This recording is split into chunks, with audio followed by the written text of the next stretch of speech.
राहुल जी के भाषण के पहले एक और सीनियर नेता आएंगे, आपको बातचीत करेंगे। उसके बाद करीब 4:15 को राहुल जी AICC को संबोधित। You see the resolution was moved today. The resolution I have said yesterday मैंने कहा है कि हमारे संविधान को लेकर तो संविधान की प्रस्तावना है, प्रीएम्बल है, उसका पहला लाइन ये है, हर एक नागरिक को सामाजिक, आर्थिक और राजनीतिक न्याय देना, वही तो इस संविधान का मकसद है। तो उसी को लेकर इस प्रस्ताव में काफ़ी विस्तार से चर्चा हुआ है। तो जो कांग्रेस पार्टी की सोच है, इसमें कोई संदेह नहीं होना चाहिए। हम जनगणना चाहते हैं, जाति जनगणना चाहते हैं, हम चाहते हैं जो संविधान के प्रावधान हैं, याद रखिएगा मैं क्या कह रहा हूँ, संविधान में जो मौजूदा प्रावधान है उसको लागू करना जरूरी है। पिछले 10 साल से ये लागू नहीं हो रहे, अब ढूंढ लीजिएगा और इसका जिक्र आपको रेजोल्यूशन में मिल भी जाए। और बार बार राहुल गांधी को और कल ने उन्होंने उसको दोहराया कि ये जो सीमा लगाई गई 50% की सीमा, अनुसूचित जाति, अनुसूचित जनजाति और OBC वर्ग को खासतौर से शैक्षिक संस्थानों में आरक्षण से संबंधित, इसीलिए हम हटाने के पक्ष में हैं। हटाने के लिए हम संविधान का संशोधन, इसमें कोई नई बात नहीं है।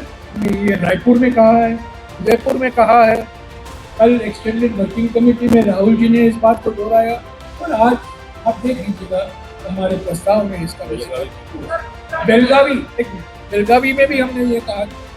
और कांग्रेस अध्यक्ष बार बार अपने भाषण में राज्यसभा में और राज्यसभा के बाहर इस बात को दोहराते रहते हैं। तो 3 चीजें हैं, सामाजिक न्याय, आर्थिक न्याय और राजनीतिक न्याय।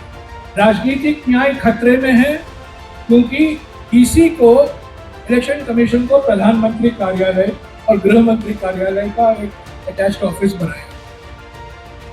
सामाजिक न्याय मैंने आपको कहा है, और आर्थिक न्याय इसलिए क्योंकि पिछले 10 साल की आर्थिक नीतियां सिर्फ 1 या 2 पूंजीपतियों के लिए, व्यापारियों के लिए नहीं, जिस तरीके से GST लगाया गया है, व्यापारियों के लिए नहीं, छोटे उद्योगपतियों के लिए नहीं, मध्यम उद्योगपतियों के लिए नहीं, एंटरप्रेन्योर के लिए नहीं।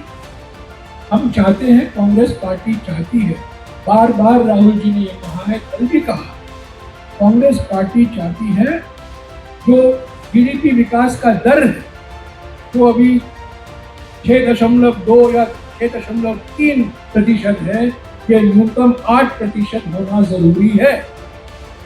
क्योंकि सिर्फ 8% विकास के दर से ही हम हर साल जो हमें 1 करोड़ रोजगार देने हैं, 1 करोड़ नौजवानों को हम दे पाए। ऐसे तो नरेंद्र मोदी 10 साल पहले उन्होंने वादा किया था कि 2 करोड़ नौजवानों को हर साल वो रोजगार देंगे, पर वो नहीं हो पाया। और एक कारण ये है कि विकास का दर घटा है, और विकास का दर घटा है उसका पहला कारण है 8 नवंबर 2016 नोटबंदी, और दूसरा कारण यह है जल्दबाजी में जो GST लगा।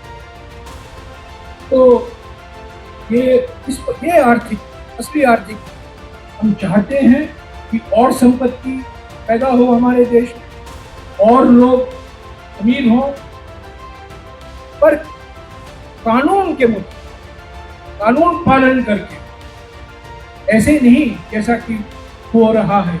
सारे बंदरगाह एक ही दोस्त को बेचे गए हैं, सारे हवाई अड्डे एक ही दोस्त को बेचे गए हैं, इस्पात के कारखाने एक ही दोस्त को बेचे जा रहे हैं, रेलवे का निजीकरण हो रहा है एक ही दोस्त के लिए, 1 या 2 दोस्त, हम 2 हमारे दोस्त। उस तरीके की आर्थिक अन्याय के हम खिलाफ। Not a time for postponement. We are looking ahead. So, but we have come here with a positive mind to look to the future. I leave the postmortem to historians and